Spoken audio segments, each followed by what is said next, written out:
our last video in this unit is called the Law of Cosines. And this law, again, is something that you've seen before. And it's helpful to know what it's all about. Now, if you look at this equation, a squared equals b squared plus c squared, some of that might remind you of Pythagorean theorem. But remember that the Pythagorean theorem is only applicable, right, for right triangles, correct? So why is it that that works? Well, the truth is the Pythagorean theorem is actually the law of cosines. It's just that the cosine of 90 is 0. So that cancels out this last piece here. Really, it is. And when do we use it? Well, notice that it doesn't have to be for a 90-degree angle. In fact, that's the beautiful part about the law of cosines, is that we can use it for any triangle. See, there's all kinds of relationships within triangles. And so we can use this whenever we have all three sides of a triangle, but we need to know one of the angles. Or if we have two sides and the angle that is between them. That's the key piece, is the angle needs to be between them. And therefore we can find, you know, the other side. It's kind of a beautiful thing, but it helps to know the angle between them. That's why, honestly, B is the Pythagorean theorem. You know the angle between because you're dealing with the hypotenuse, right? You're dealing with 90 degrees. And again, that term just cancels out. So let me just show you what this looks like.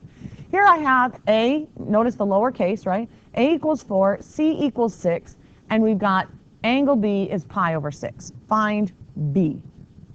All right, when you draw a triangle, again, would not encourage a right triangle, even though you don't have really any sense of what that looks like or what kind of triangle it is. It just, that way it avoids misleading you. And we know that B is pi over 6, so if I just label this as B and say that's pi over 6, and we know we're finding B, right? And so it would only make sense that since 6 is side C, that's larger, so I'm going to call that C, and A is 4. So what that says to me is I know this side, and this is the side that we want, right? So to do the law of cosines, I want you to pay attention to what this looks like. If this is the side A that I am looking for, notice the angle that is here. So if you have b squared plus c squared, then you're going to have minus 2bc. Those same letters are going to correspond, and you'll have cosine of the angle that's opposite the side that you want. So pay attention to that, because obviously we don't have to do A, B, and C, and they don't have to give it to you in that form. So it's important to understand the relationship that's going on within that equation. So, for example here, I know I have side of 4, and I know that I've got the side of 6. So let's just obviously look through this for a second. We get that that's our B technically and our C that we're calling in this particular case. And the angle, or rather the side that we're looking for, is lowercase b, right, squared. And so it only makes sense that what I'm doing is the cosine of pi over 6. Now we're doing this in the unit circle chapter, so we should know what the cosine of pi over 6 is, at least I hope you do. So I'd have 16 plus 36 minus, and that would be 8 times 6, which is 48, times the cosine of pi over 6. Cosine of pi over 6, that's the x part of that, right? That's root 3 over 2. And so just to kind of neaten this up again, you'd have 52 minus 48. I should have simplified that. Let me just do that real quick. So that would be 24 root 3. Good with that?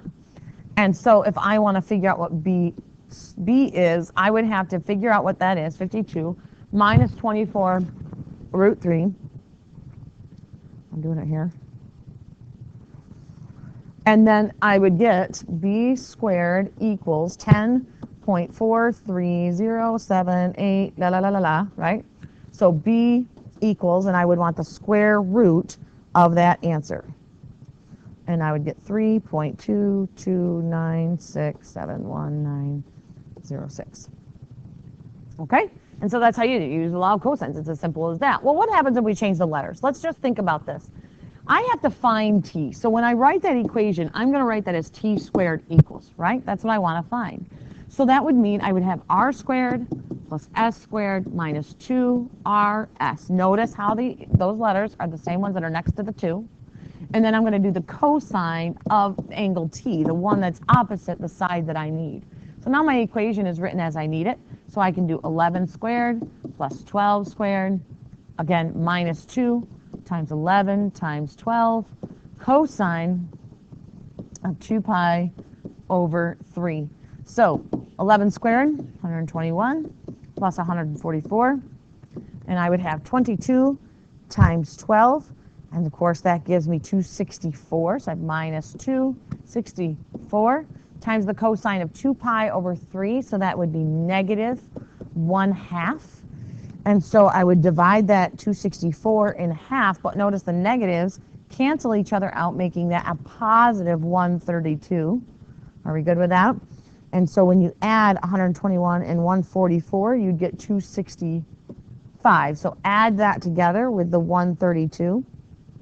And you get 397. That means t squared equals 397. So my answer for t would, of course, mean we're going to do the square root of that answer. And then we would get 19.9248, blah, blah, blah, blah, blah. I'm going to leave it like that. And that's it. You know, I really can't make it much simpler than that. If this was a non-calculator portion of the CLEP exam, then what you would see for answers would simply be the square root of 397. Okay, and they would be fine with that, and that would be your choices. But if this wasn't in fact in the calculator, you would notice answers that are in decimal form. So just want to make a note of that. And you'll notice in your packet we have some word problems that pertain to these things as well. And so we'll be looking at these in class more in depth. So that is the law of cosine.